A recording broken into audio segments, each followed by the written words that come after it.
Yeah, this is like real jungle, hardcore jungle. Yes, last night I sleeping with snakes, venomous, poisonous snake, nightmares of snakes. I hate snakes. This is a dream come true, definitely. If you like the wildlife, if you like the outdoors, don't expect to find no McDonald's or coffee shop round the corner. I hate fishing, and I know that Alex is going to be practicing he's perfecting his casting to try and catch some arapaima. So if he does actually catch some, that's going to be interesting, and I'm going to get a shot with the arapaima as well, posing like I caught the fish. All right, so today's the last day of our trip. Last chance to attempt to get the arapaima. We're at the 4th lake so far. Right now we're waiting on the guys to bring over the boat we're going to take. Unfortunately, we can't take this gorgeous dugout that's here. This is actually a massive dugout, the biggest one I've ever seen. Looks like it came from a huge tree. Now every day you see a dugout this big. Right. Good side about sport fishing, catch and release. So back in. Well, I hear a story from Ken Corsby. Cricket came in the jungle Sunday morning right after church. Big crowd assembled. Donkey say me fuss, I batting. You know I love me cricket. Crapper sit down behind the stumps. He say alright, I keep in wicket. Giraffe and kangaroo at fine leg.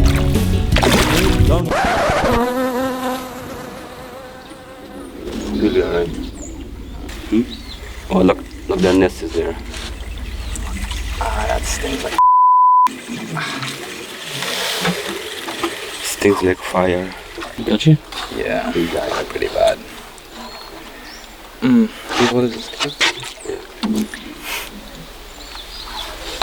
That stings like. Tell the viewers back in Georgetown how it feels. Oh, that's yummy. It's that bad, huh? It just feels like you know, Feels like hell. it's like burning and throbbing at the same time. Got some crab oil on it. I got some crab oil right here. Oh no, I don't. It's back up there in the boat.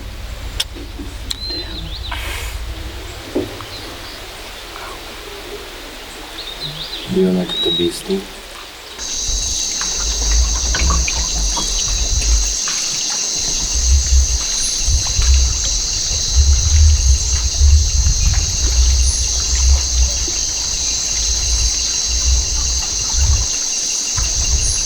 It's about 3 feet away.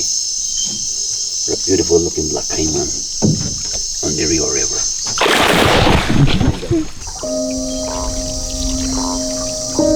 The waters of the Rio River are a busy but ominous place to spend the night. On the banks and in the waters, endless pairs of orange eyes signal the presence of prehistoric hunters. By lying still, these caimans will ambush unsuspecting prey, or, as in this case, be easy catchings for the river's human inhabitants, eager to display the river's wildlife to their guests.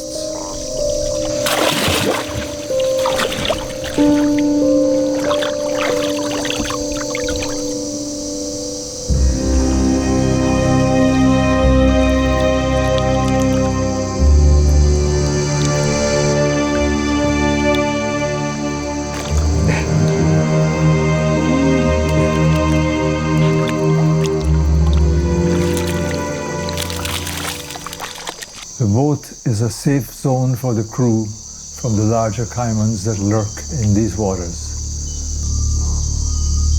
Above their heads, a bird whose beak resembles an overturned canoe is watching on. The boat-billed heron is a peculiar example of its species, preferring to feed in the shallow river banks at night. Yet, unlike its riverine companions, this inhabitant of the Rio River is a shy eater. Scientists have observed that this species of heron declines to eat when a light source is present, be it daylight, moonlight, or in this case, an artificial light. Shamefaced don't full belly, so off he goes to find a darker spot.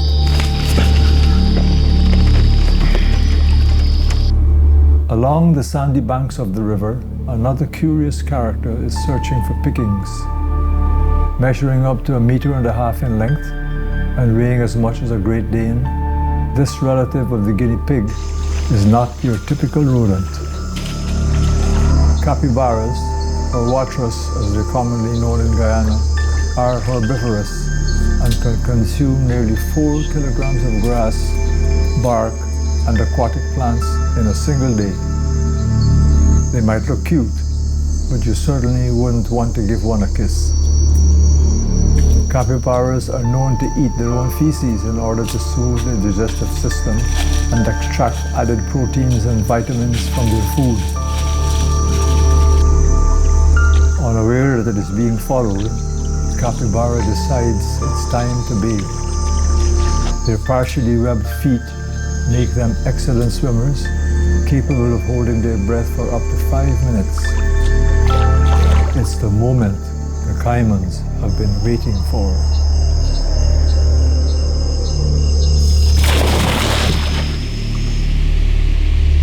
In an environment as competitive as this, every inhabitant must perfect their skills.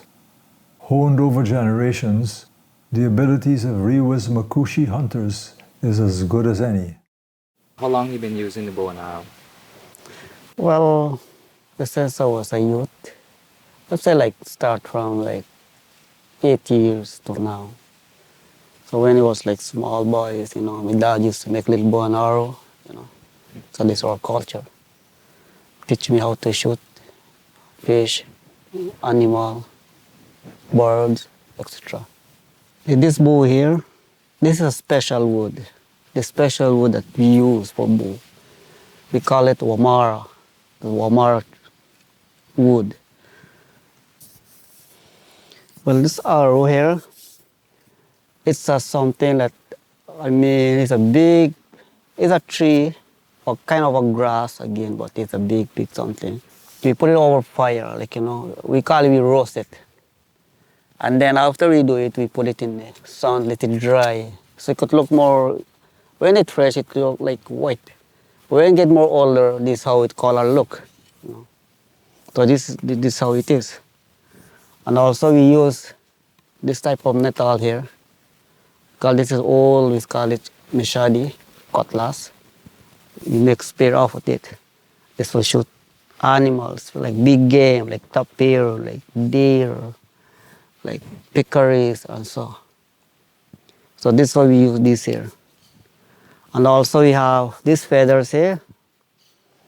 These feathers is from the bird called, some call it bush turkey, but we call it powis.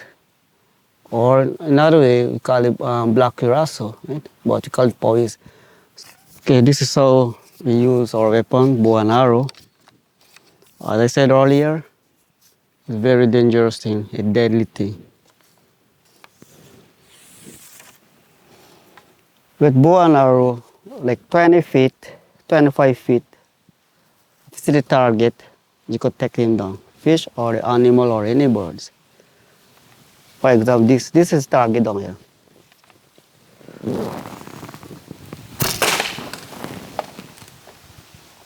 And this is, we call it wire pine. This is how sprung. Like if you shoot fish, it can't come out. This target over there, sometimes you do miss. Not every time you could be shooting the target. Ah, yes.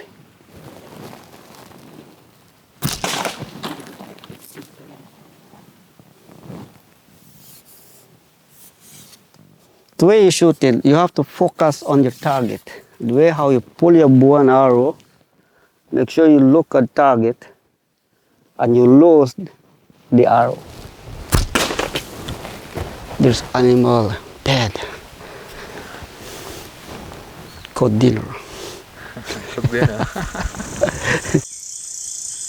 In these forests, the reputation of one hunter stands out above the rest. The name of this legendary figure is an Amerindian word meaning he who kills with one leap. It's a lazy afternoon for the largest cat on the American continent. With the strongest bite of any big cat relative to its size, it's best not to interrupt these wide, sleepy yawns.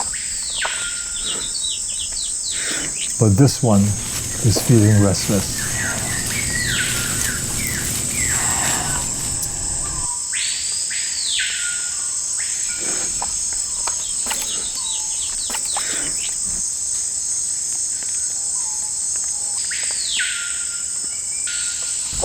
Progressing along the banks of the river, the jaguar looks for a way up.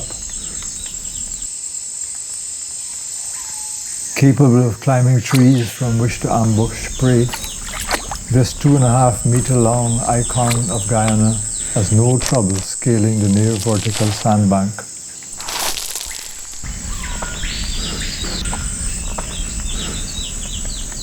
With one leap, the jaguar is gone.